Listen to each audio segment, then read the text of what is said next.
Welcome to Beyond Our Focus. I'm Stefan, this is Amanda, and this is Let's Palaver about Wizard and Glass, the fourth novel in the Stephen King saga of the Dark Tower.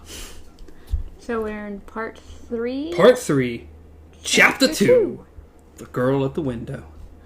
And we know this as pretty much Roland's description of, or just Roland's, I guess, name for Susan throughout this book. Or, I guess not Roland's, just Stephen King's name for Susan throughout the entire series is the girl at the window.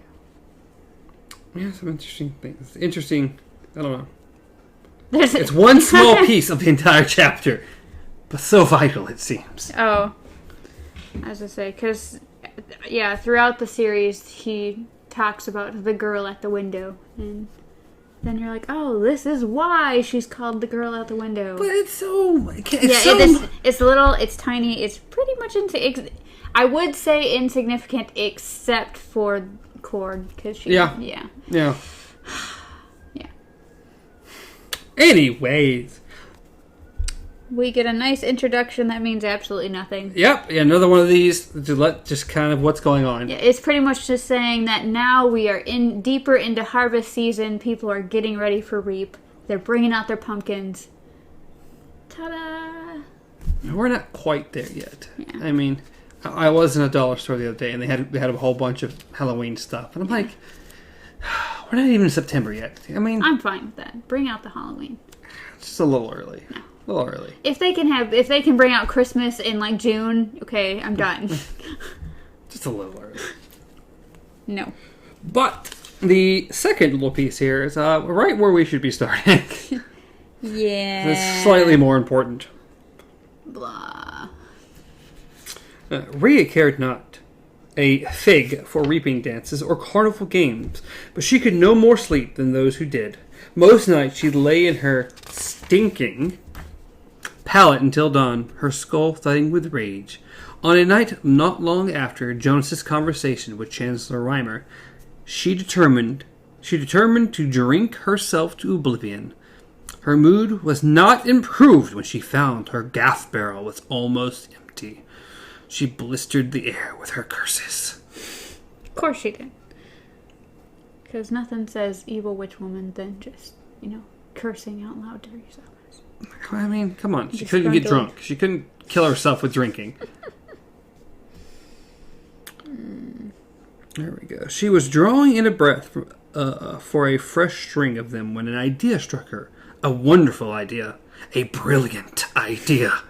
She had wanted Susan Delgado to cut off her hair. That hadn't worked, and she didn't know why.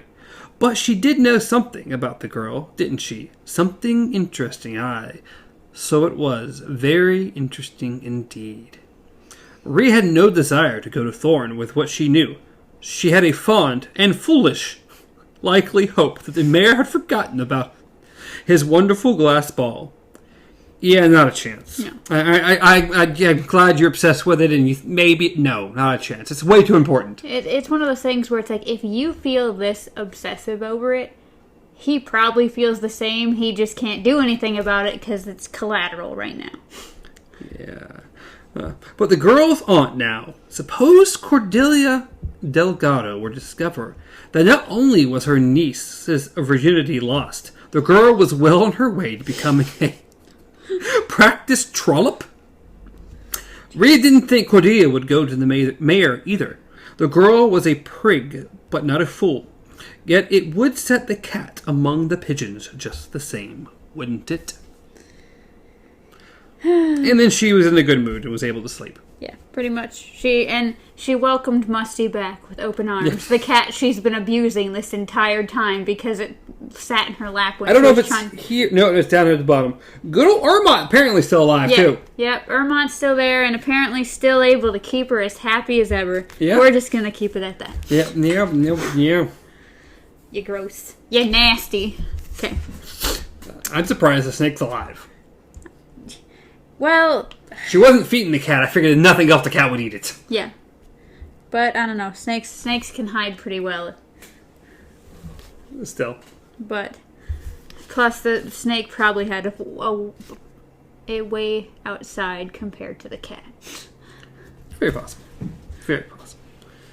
Remember your promise, Elaine said nervously as they heard the approaching beat of Rusher's hoofs. Keep your temper. I will, Cuthbert said, but he had his doubts. As Roland rode around the long wing of the bunkhouse and into the yard, his shadow trailing them to open, and they did. Oh, whoops. Trailing out in the sunset. There we go. Cuthbert clenched his hands nervously. He willed them to open, and they did. Then, as he watched Roland dismount, they rolled themselves closed again, the nails digging into his palms. Another go-around, Cuthbert thought. Gods, but I'm sick of them. Sick to death. See, Cuthbert is not really doing well with Roland's situation. No, because Roland being real stupid. Not only is he prolonging them not sending out any news, not telling anybody about the tankers, not telling... But it's too late now. Yes, it's too late to tell anybody. It's too late now.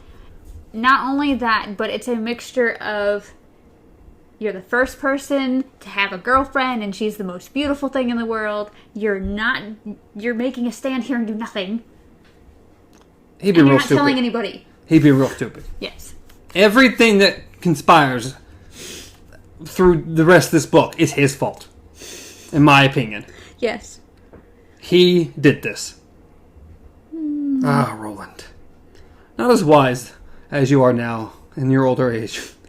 Says, what advice can they send us? If we knew that, he had replied, we wouldn't have to ask, Roland, would we?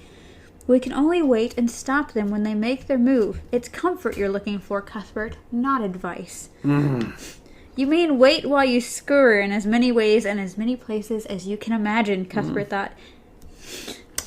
You're not thinking clearly about this, Cuthbert said coldly. He'd heard Elaine's gasp. Neither of them had ever said such a thing to Roland in their lives, and once it was out, he'd waited uneasily for whatever explosion might follow. None did. Yes, Roland replied, I am, and he had gone into the bunkhouse without another word. See, I just disagree with you, Roland. I don't think you are. I really don't think you are. You're love-struck. Now watching Roland uncinch Rusher's girths and pull the saddle from his back, Cuthbert thought, you're not, you know. But you better think clearly about this. By all the gods, you'd better. So she kind of does, just a little. Roland.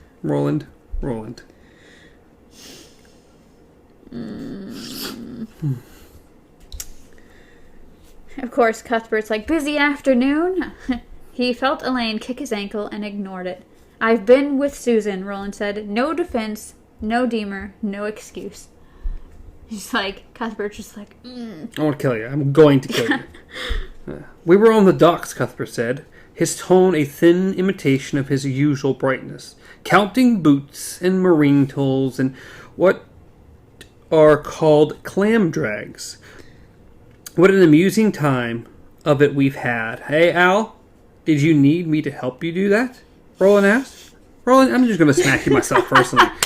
He went back to Rusher and took off the saddle blanket.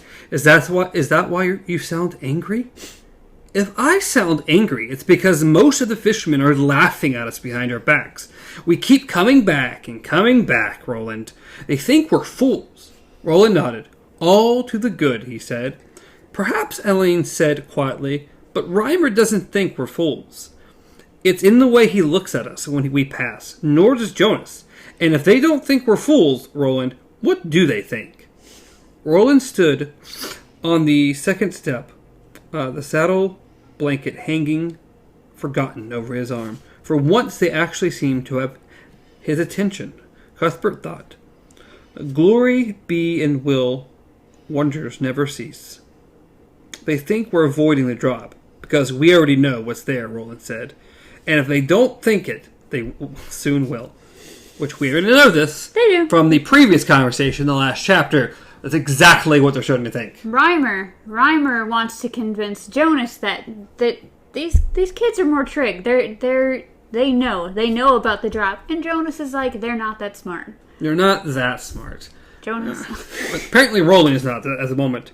Jonas and Roland are both just not thinking as clearly as they should. No, Jonas thinks they're dumb kids, and then Roland is just in a trance. Cuthbert has a plan. Roland's gaze, mild, interested already, started to be not there again shifted to Cuthbert.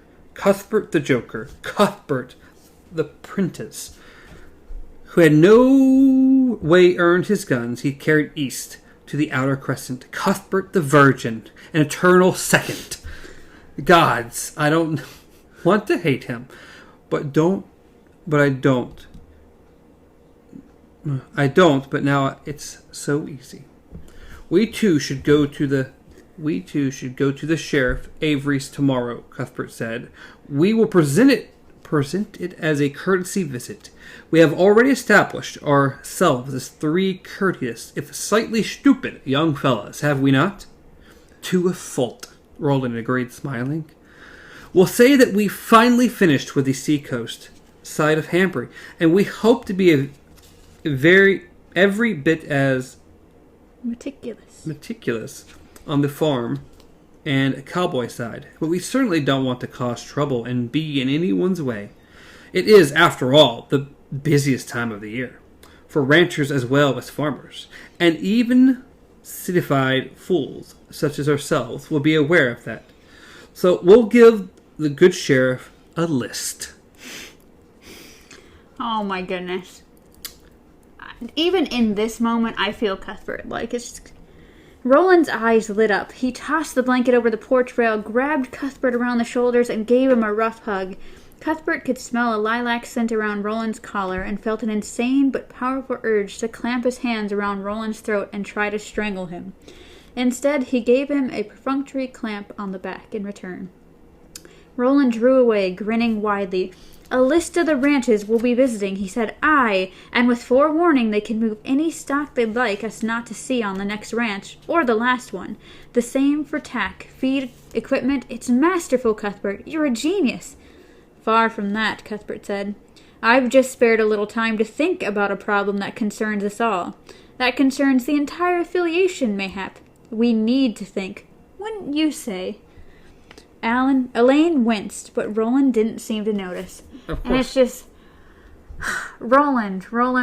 He's been so way over in left field for so long that it's like someone else thought of a plan, and he's like, aha! That's great. At least I didn't have to do anything. Yeah, I don't have to do anything. And why do you need me? Well, you guys can go, right? You guys can take care of this. I can do my own thing. Have a nice day. Oh my God, Roland. He paused, seemed to think, and then said, Why don't you and Elaine go see the sheriff, Bert? That would do very well, I think. At this point, Cuthbert nearly threw himself at Roland, wanting to scream, Yes, why not? Then you could spend tomorrow morning pronging her as well as tomorrow afternoon. You idiot. You thoughtless, love-struck idiot. It was Al who saved him. Saved them all, perhaps. Good Elaine. Don't be a fool, he said sharply, and Roland wheeled toward him, looking surprised. He wasn't used to the sharpness from that quarter. You're our leader, Roland. Seen that way by Thorne, by Avery, by the townsfolk, seen that way by us as well. No one appointed me. No one needed to, Cuthbert shouted. You won your guns. These folks would hardly believe it. I hardly believe it myself just lately. But you are a gunslinger. You have to go. Plain as the nose on your face. It doesn't matter which of us accompanies you, but you have to go. He could say no more. Much more. Or he could say more, much more. But if he did, where would it end? Would their fellowship broken beyond repair? Likely. So he clamped his mouth shut. No need for Elaine to kick him this time. And once again waited for the explosion. Once again, none came. All right, Roland said in his new way. That mild, it doesn't much matter way that made Cuthbert feel like biting him to wake him up. Tomorrow morning, you and I, Bert. Will 8 suit you? Down to the ground, Cuthbert said. Roland. Cuthbert and Elaine looked at each other and let out their breath in a mutual rush. Cuthbert cocked his head toward the yard and went down the steps. Elaine followed, and the two boys stood in the center of the dirt rectangle with the bunkhouse at their backs. To the east, the rising full moon was hidden behind a scrim of clouds. She's tranced him, Cuthbert said. Whether she means to or not, she'll kill us all in the end. Wait and see if she don't. You shouldn't say such, even in jest. All right, she'll crown us with the jewels of Eld and we'll live forever. You have to stop being angry at him, Bert. You have to. Cuthbert looked at him bleakly. I can't. I think the first one's more likely. Yeah. Well, yeah, but... You should have gone against Roland's wishes and did exactly what you needed to do. Just sent a pigeon. Just should have sent a pigeon. He never would have realized. No, he wouldn't even notice. And then when they're like, and hey, then when your father showed up and everyone else showed up, then you could be angry. But at that point, you couldn't do anything, and at least they could do something. That's one of those moments where it's like the cavalry arrived, the day is saved, and you're just like, Roland, you can now live happily ever after, and we're going to continue our quest in a different direction. Like, yes, the Katet would be broken, but I'm pretty sure everything would have been fine. Yeah, you can talk to your father about running off with your ghillie. Yeah, pretty much. So they make their journey down to Sheriff Avery's.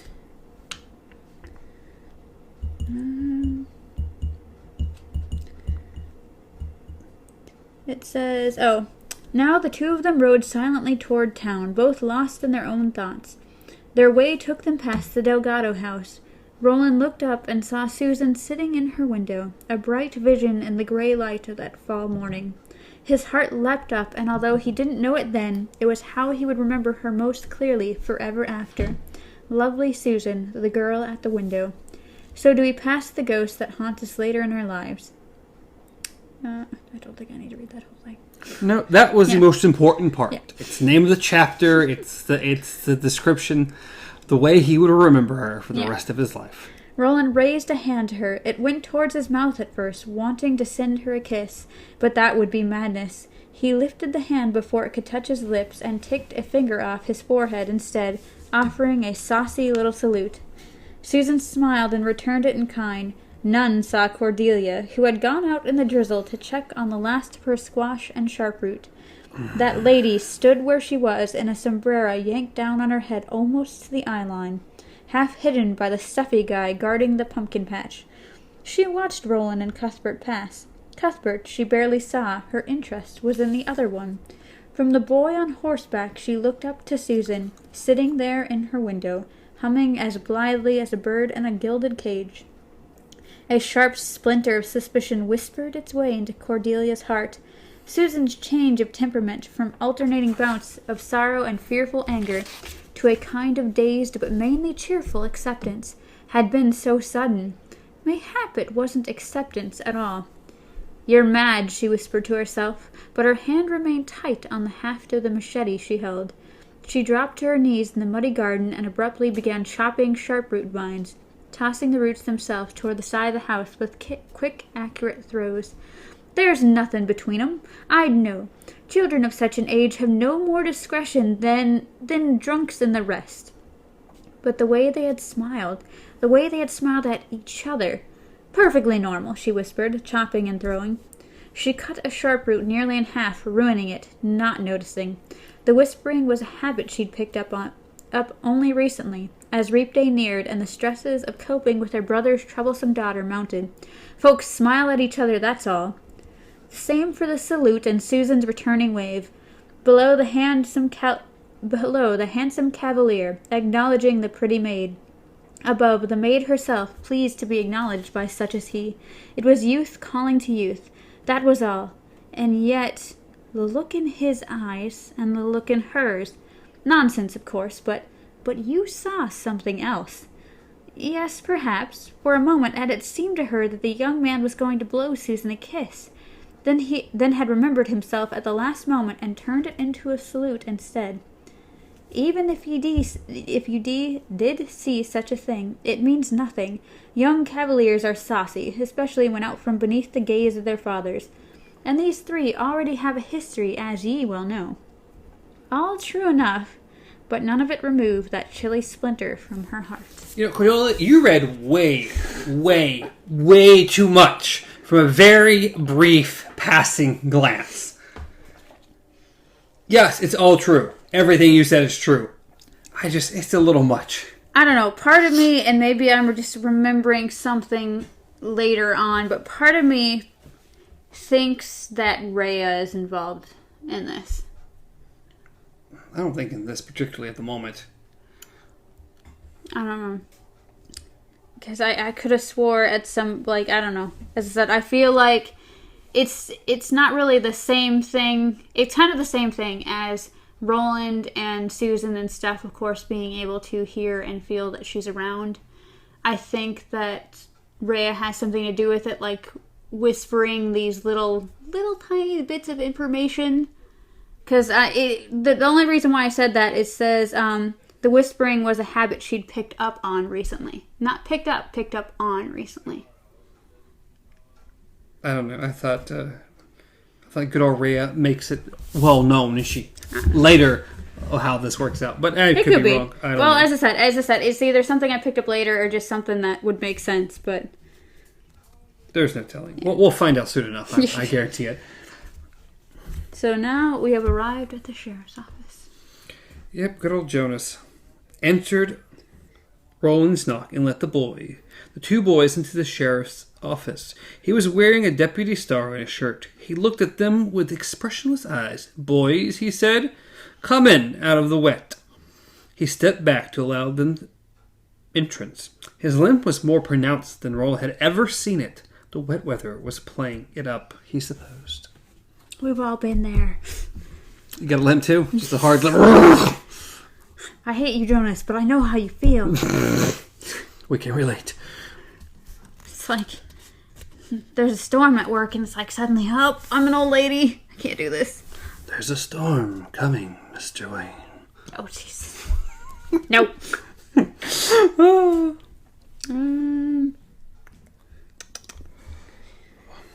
Well, look here, Eldred, Reynolds said. It's 2 of the in-world boys. Do your mommies know you're out, fellas? They do, Cuthbert said brightly. And you're looking very well, sighed Reynolds. The wet weather soothed your pox, has it? Without looking at Bert or losing his pleasant little smile, Roland shot an elbow into his friend's shoulder. Pardon my friend, sigh. His humor regularly transgresses the bounds of good taste. He doesn't seem able to help it. There's no need for us to scratch at one another. We've agreed to let bygones be bygones, haven't we? Aye, certainly. All a misunderstanding, Jonas said. He limped back across the desk and the game board. As he sat down on his side of it, his smile turned to a sour little grimace. I'm worse than an old dog, he said. Someone ought to put me down, so they should. Earth's cold but painless, eh, boys?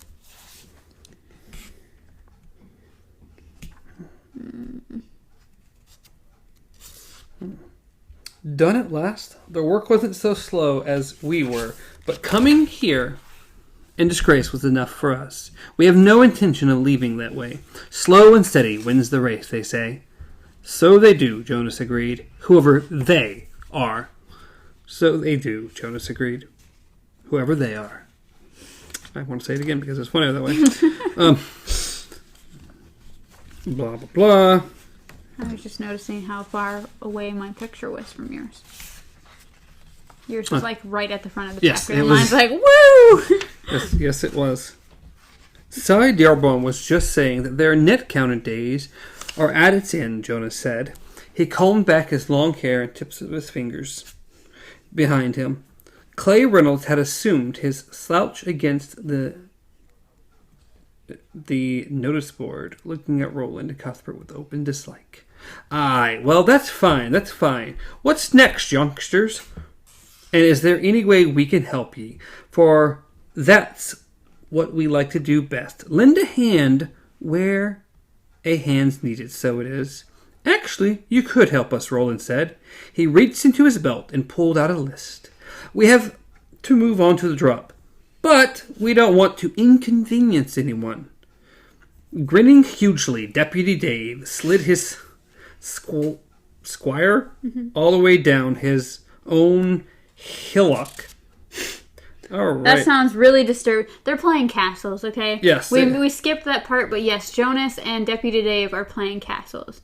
So he just moved his little guy out of safety thinking he had... How'd you manage that? Yeah. Easy, Jonas smiled, then pushed back from the desk and included the others in his regard.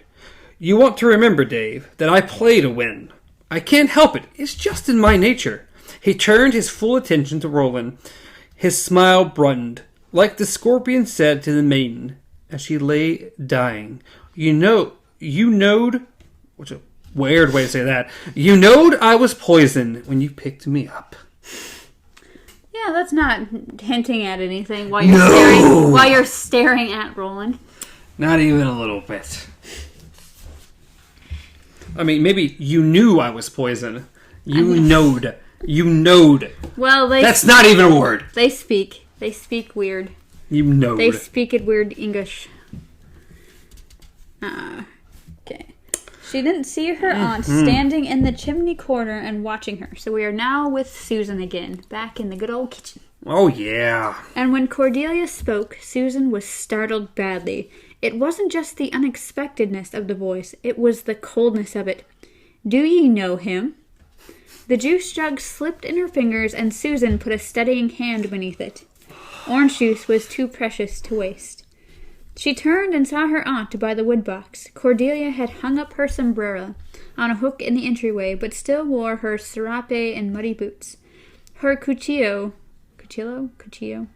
lay on top of the stacked wood with green strands of sharproot vine. Her tone was cold, but her eyes were hot with suspicion. A sudden clarity filled Susan's mind and all of her senses. If you say no, you're damned, she thought. If you even ask who, you may be damned. You must say, I know them both, she replied in offhand fashion. I met them at the party. So did you. He frightened me, aunt. Why did he salute ye so?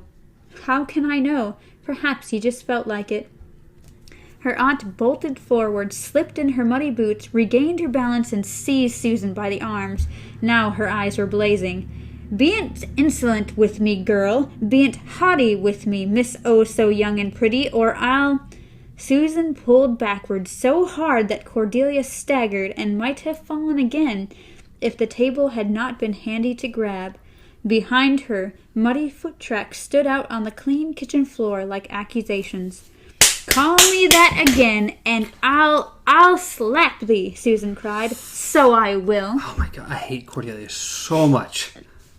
Cordelia's lips drew back from her teeth in a dry, ferocious smile. Ye'd slap your father's only living bloodkin? Would ye be so bad? Why not? Do ye not slap me, aunt? Mm-hmm. Some of the heat went out of her aunt's eyes, and the smile left her mouth. Susan! Hardly ever. Not half a dozen times since you were a toddler who would grab anything her hands could reach. Even a pot of boiling water on the... It's with thy mouth thee mostly hits nowadays, Susan said. I've put up with it, more fool me, but am done with it now. I'll have no more. If I'm old enough to be sent to a man's bed for money, I'm old enough for ye to keep a civil tongue when ye speak to me. Cordelia opened her mouth to defend herself. The girl's anger had startled her, and so had her accusations. And then she realized how cleverly she was being led away from the subject of the boy. Ye only know him from the party, Susan. It's Dearborn, I mean, as I think ye well know. I've seen him about town, Susan said. She met her aunt's eyes steadily, although it cost her an effort. Lies would follow half-truths as dark followed dusk. I've seen all three of them about town. Are you satisfied? No, Susan thought with mounting dismay. She was not. Do ye swear to me, Susan, on your father's name, that ye've not been meeting this boy, Dearborn? All the rides in the late afternoon. So insanely suspicious over a little salute. Cordelia's just convinced they're screwing. They're screwing somewhere. It's happening. They're all over a... You guys acknowledged each other. Obviously, you've been together. You've ruined your promise. You can't do this anymore. It's just a lot of suspicion, a lot of accusations based off so very little. All the excuses, all the care that no one should see us, and it all comes down to a careless wave on a rainy morning. That easily all's put at risk? Did we think it could be otherwise? Were we that foolish? Yes. Oh, yes, you are. And no. No, yes. There is no, there's only yes.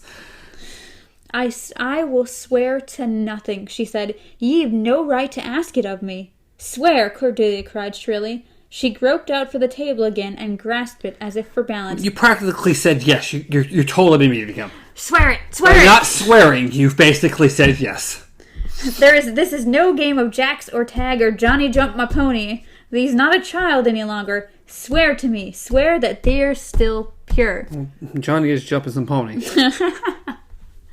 No, Susan said, and turned to leave. Her heart was beating madly, but still that awful clarity informed the world. Roland would have known it for what it was. She was seeing with gunslinger's eyes.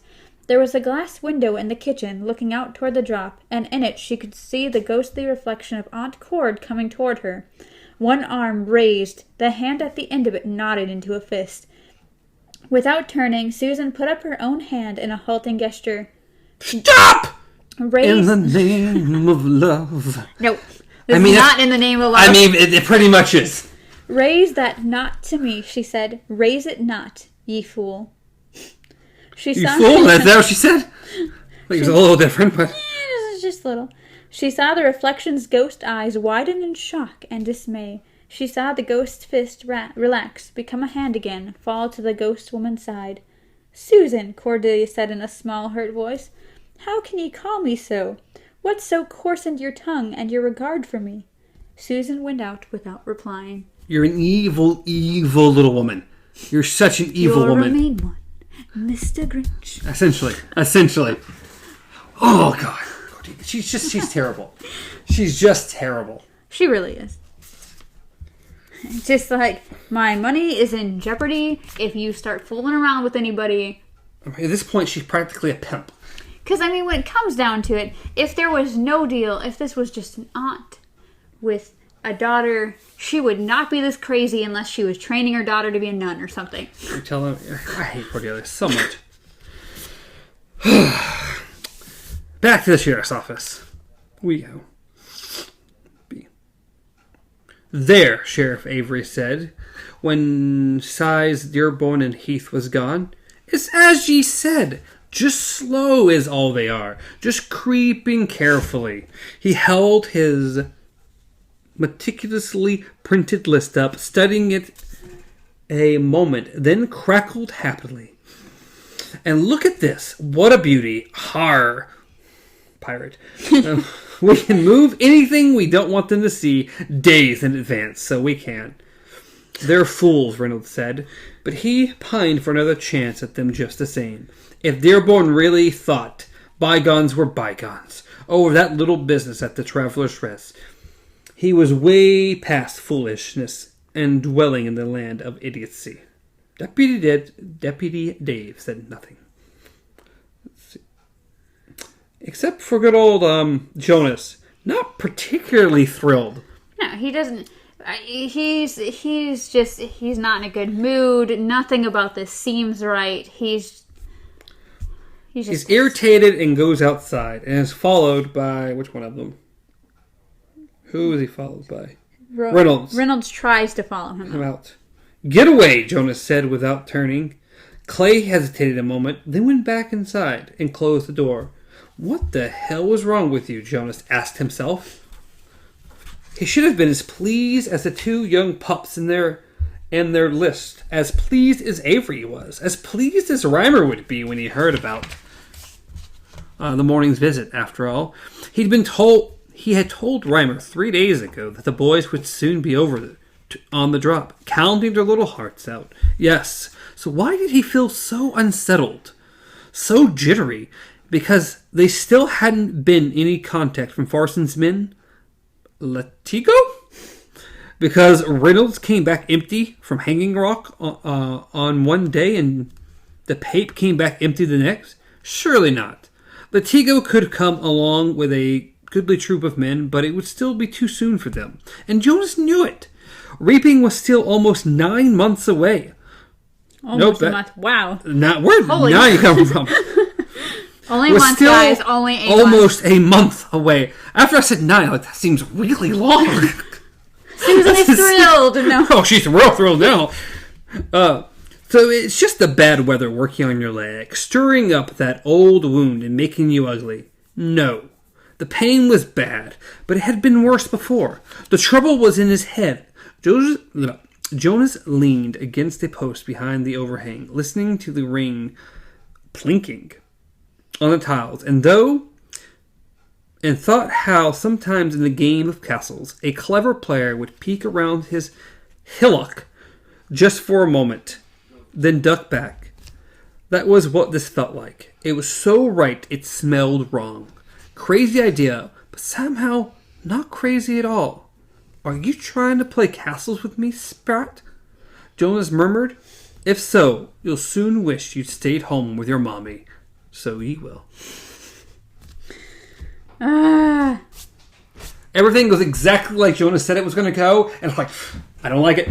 Yeah. I don't like it. I know this is exactly what I said was going to happen, but I don't like it. It's like, I officially told Reimer that the kids are just fools. They're idiots. They're babies. They're babbies. They're babbies. They're just being slow. They'll be over there soon enough. And they now come up with, like, we're being slow. We're coming over to the drop. Here's a list. Now I'm suspicious.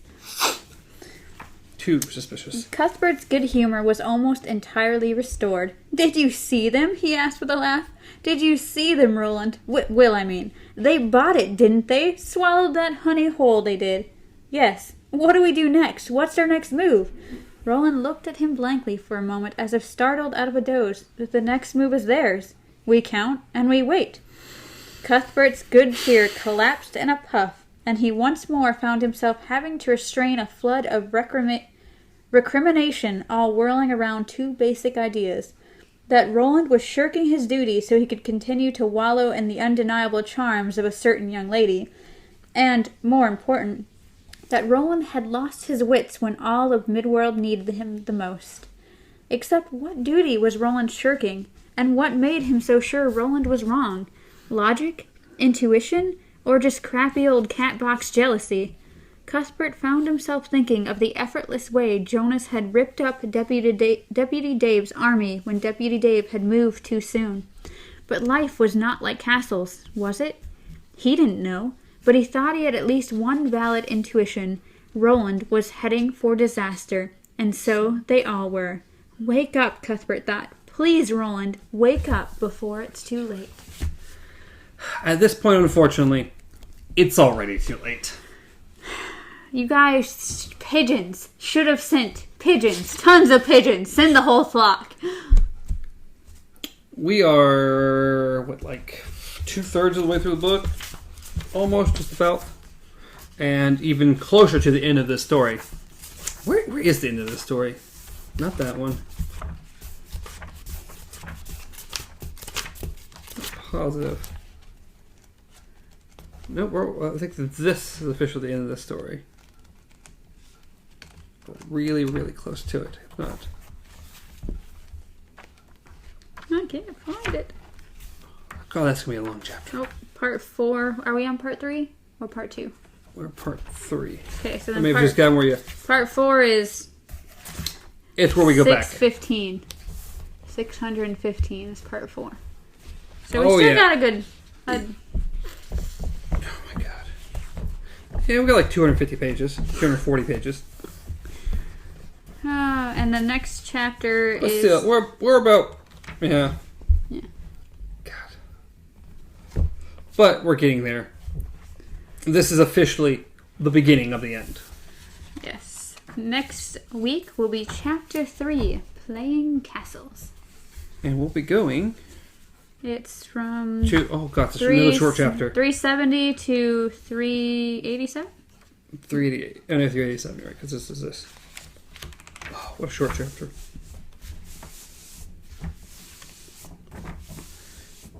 Well, I mean, we're 17 pages. So, not sure what I was thinking. It just looks tiny. So, but not too bad. Chapter 4, Roland and Cuthbert, because that sounds like it's going to be good. Yeah, no, I'll be looking forward to that one. I like Cuthbert. He's sensible. He's jealous. He's very, very jealous. He is jealous. But he's But it still doesn't mean... He's still right. Yes. Jealous or not, he's still right. They always leave poor Elaine kind of in the background. Yeah. He's always that third character that's like... He's very sensible, But they just kind of leave him back there. We don't hear a lot from I him. do find it interesting, though, that because he's left in the background, when he does talk, Roland's like, okay, I need to listen to this. Meanwhile, Cuthbert's over there like, I freaking told you that. Roland. Little Cuthbert's just been screaming at him the whole freaking time. Like, oh, Elaine says it and you listen to him. I say it and you say I'm jealous. Yeah, you are. But you're still right. You're still right. Pretty good little chapter, again. Sowing the seeds. I mean, again, this is officially the beginning of the end. The destruction will come. We've gone through 370-ish pages, and we have 240 left. So 300 pages of misery. we're about 65% of the way through this backstory. And see, the thing is, as much as I like the backstory, it's good backstory, it's good stuff. You just miss everybody. Yeah, I miss my main characters. And we get them back at the end of the book. There's like 150 pages or something with just them and the end of this story, which I enjoy. But, God. I mean, obviously, we have to get back to them, considering we know where the glass comes in, but we still have wizards and glass, and we have not met a wizard, so... Yeah, and this introduces the glass ball. Mm-hmm. The purple ball, or the pink light. Yeah, the pink ball, which will come in a lot more, along with other ones. And then it's like, of course we're going to have them back, considering that this is only the 4th book, so this is 4 out of 8. Technically 7 main ones, and then the 8th one. Yes, a little side story, but... It's still the same cast, so we still have all of our group back. We're getting there. We're getting there. We are officially getting there. It is good. Well, hope you all enjoyed, and I like this one. You know, it's spelling out the end, but I enjoyed it. I think next it's going to be good, and a couple weeks will have a great one, I think. I hope you enjoyed. Leave a comment down below. Let us know what you're thinking. Throw a like on here. Subscribe to the channel. We'd appreciate all those fun things. But as always, you can reach me at Stars on Travel. Reach the man at KZ Pup. Reach the show at Beyond Our Focus. Everywhere, including YouTube and podcast services around the globe. Maybe. Maybe not. I think so, though. I think it's all around there. In the glass. I mean, some around the lyrics are saying we got things from like Sweden and everything. So that's around the globe. Just look into the glass. You will find us. We need a real one first. Just don't, stare at it so long that you turn into Rhea. Yeah, sucking your soul. No, just stop. Just. It reminded me of Always Sunny episode. Gotta get to the boy's soul. Well. Anyway. You gotta pay the toll troll if you wanna get into the boy's soul. Okay. Yeah. It's an episode. It's funny. It's very funny. Have not seen. I haven't seen a lot of it, but I've seen this clip, which you're going to be seeing in a minute because it's funny. But, any final thoughts? I think we've had enough final thoughts. All right. Till next time, long days and pleasant nights.